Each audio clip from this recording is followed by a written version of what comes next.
Most aviation legends begin with a winner. The airplane that changed history, the aircraft that beat the competition, the machine that everyone remembers. But sometimes the more interesting story is the one sitting quietly in the corner of a museum. In the early 1970s, the U.S. Air Force held a competition to create a new close air support aircraft, an airplane built specifically to protect soldiers on the ground. One design would become the A-10 Warthog, one of the most recognizable military aircraft ever built. The other would almost disappear from history, and depending on who you ask, it may have been the better airplane. Most stories have another side. This one's just a little stranger.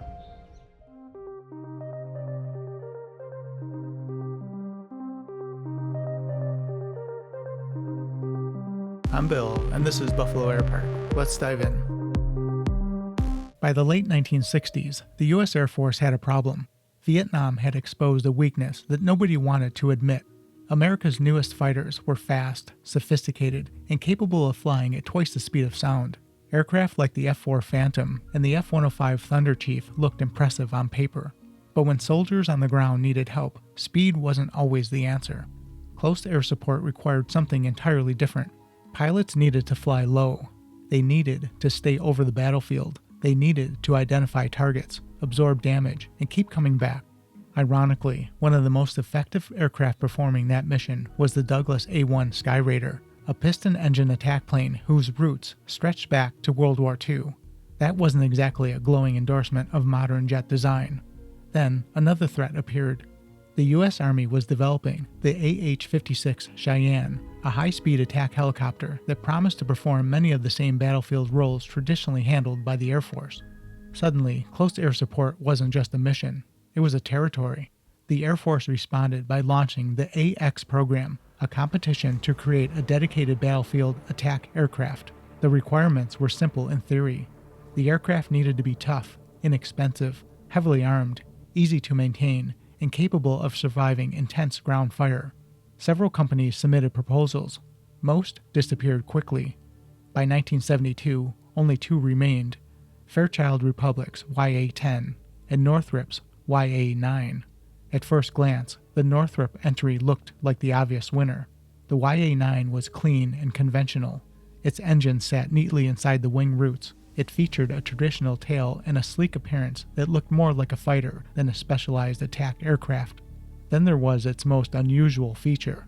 Northrop engineers developed something called side force control.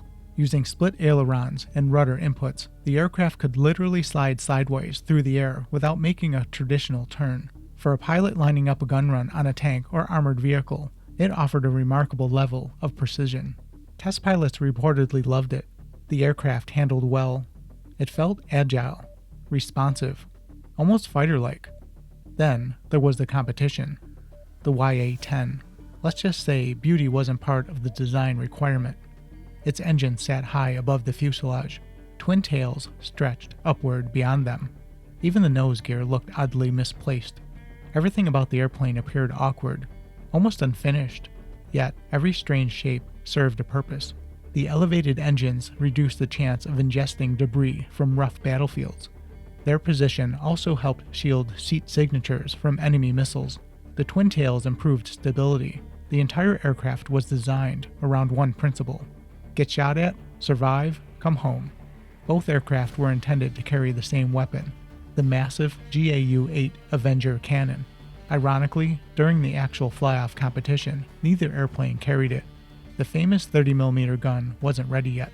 Instead, both prototypes flew with the smaller M61 Vulcan cannon, while engineers finalized development of the weapon that would eventually define the A-10. The evaluation period lasted several months. And here's the interesting part: the YA-9 didn't fail. It met the requirements. It performed well. In some areas, pilots preferred it. So why did it lose? The answer came down to details. The YA-10 used General Electric TF-34 engines that were already proven in military service. Northrop's Lycoming engines were newer and carried more risk. Then there was maintenance. The YA-9's high wing design complicated loading bombs and weapons. The YA-10 sat lower to the ground, allowing crews to rearm the aircraft faster with less equipment. Those advantages might sound minor, but military decisions are often won and lost by practical considerations rather than spectacular performance. On January 18, 1973, the Air Force announced its decision. The YA-10 was selected. The future Warthog had won. The YA-9 story should have ended there. But that's where things become a little stranger.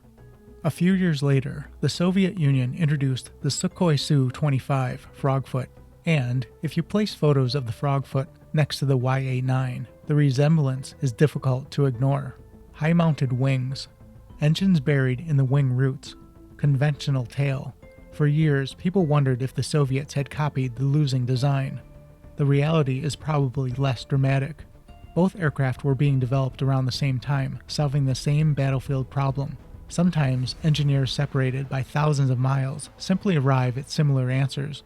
The laws of physics don't care about national borders. As for the YA-9 itself, the prototypes eventually found their way to NASA.